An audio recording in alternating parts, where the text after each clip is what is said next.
Hello students, in this video we are going to discuss about Unit 4 List Tuple Dictionary. In list, we are going to discuss one by one like accessing elements and a list, built-in list methods, using built-in functions with list. So before knowing about these things, you have to know what is list. So list is the simplest data structure in Python. So it is an ordered sequence of values of any data type. So here the values may be called it as elements or items. So normally list contains a collection of values. Those values are separated by comma and enclosed within square bracket. So this is what the list representation. Now we are going to discuss about how to create a list. For that it has some syntax. See this. So this is what list variable name, which is equal to empty square bracket. So this doesn't contain any items. So this particular list will be called it as empty list. So list variable name, which is equal to item 1, comma item 2, item 3 up to item n. So these items are separated by comma and enclosed within square bracket. So this is what list representation. For example, you can consider I have used the list variable name as list1, which is equal to 2, 4, 6, 8, 10. So these are all the elements or values or items. So those are separated by comma and enclosed within square bracket. So this is what list representation. Next I created the empty list. The list name is list2. Okay, so this is what the information about list. Okay, so next we are going to discuss about how to access the elements presented on the list. There are many ways to access the elements presented on the list, like indexing, slicing list, concatenating and repeating list, testing for memberships on a list. So now we are going to discuss about indexing. So in indexing, with the help of index operator, we can be able to access the items presented on the list. For that, it has some syntax. See this, list variable name, square bracket, inside that we have to represent the index value. So this square bracket will be called it as index operator. For example, you can consider I have created the list 1, which is equal to, it contains the elements like 1, 2, 3, 4, 5, 6. For that, index value started from 0 to 5. Because it has 6 elements, so the index value will be from 0 to 5. So if you want to access this particular elements, 3 elements now, so you have to provide the index value as 2. So for example, you can consider I have given list 1, a square bracket is called it as index operator. Inside that I have mentioned this index value like 3. So 3, I have given the index value as 3. So automatically the element 4 will be written to the user. So this is what the output for the corresponding statement. Okay, likewise you can access list 1 of 6. For this it provides an error like index error, because index out of range error, because the list contains only 6 elements. The index value will be from 0 to 5, but we have given the index value as 6. So this is what out of range. So it provides the error like index error. So this is about indexing concepts. So under this we are going to discuss about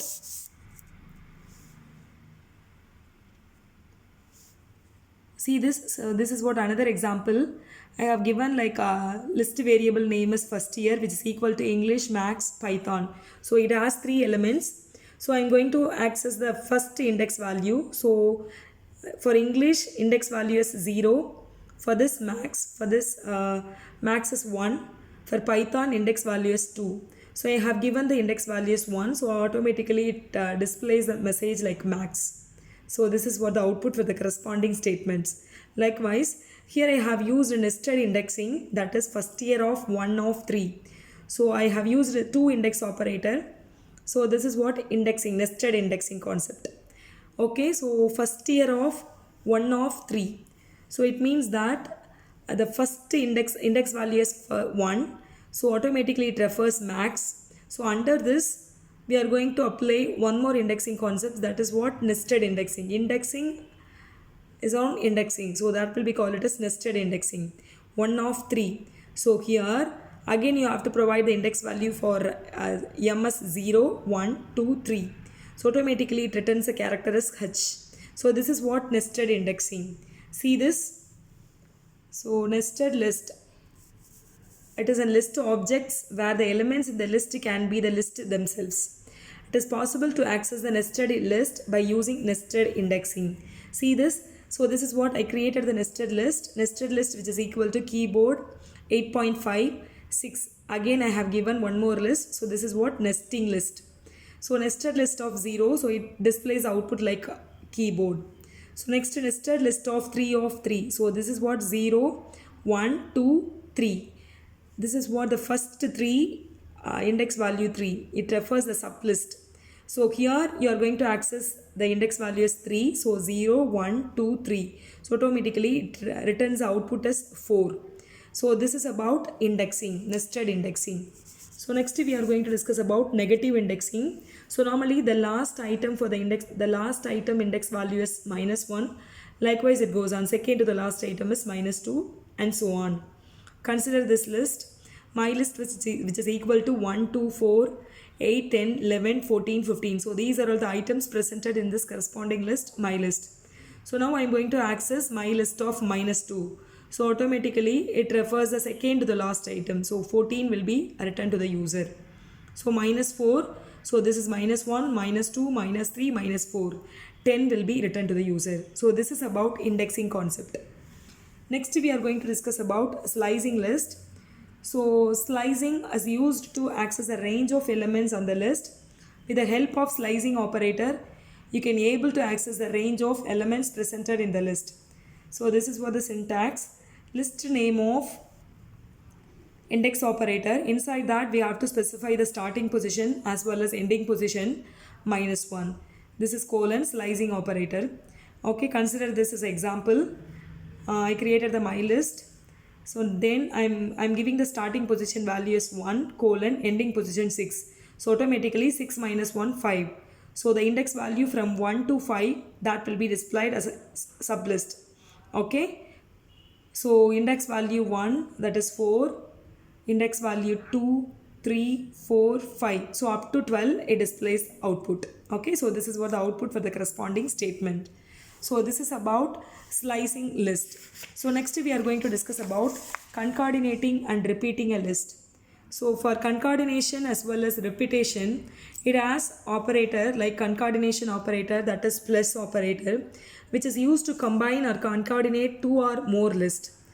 Likewise, a repetition, for that it has repetition operator like asterisk operator. It is used to repeat a list until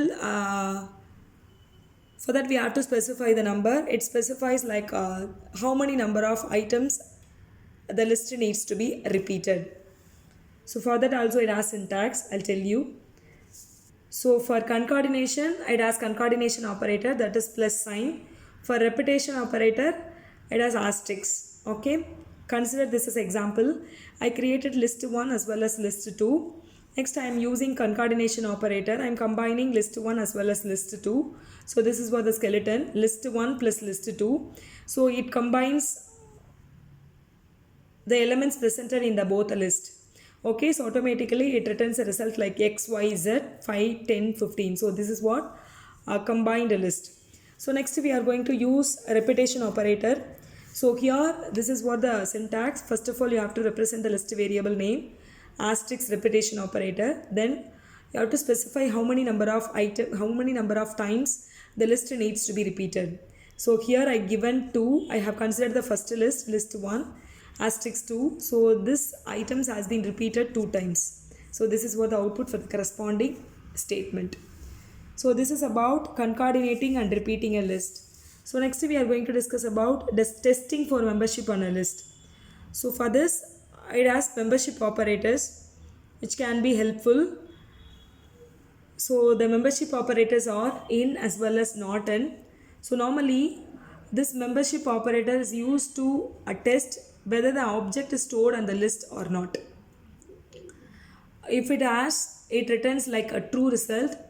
It is based on the membership operators what we are using on the statement.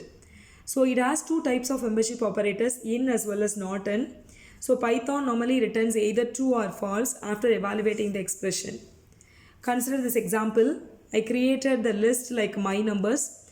It has a value like 1, 3, 5, 7, 9, 20, 23. Now I am going to use membership operator. I am going to verify whether 7 is presented in the list or not.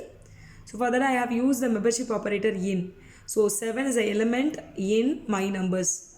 So 7 is presented in the list. So automatically the Python returns the result as true.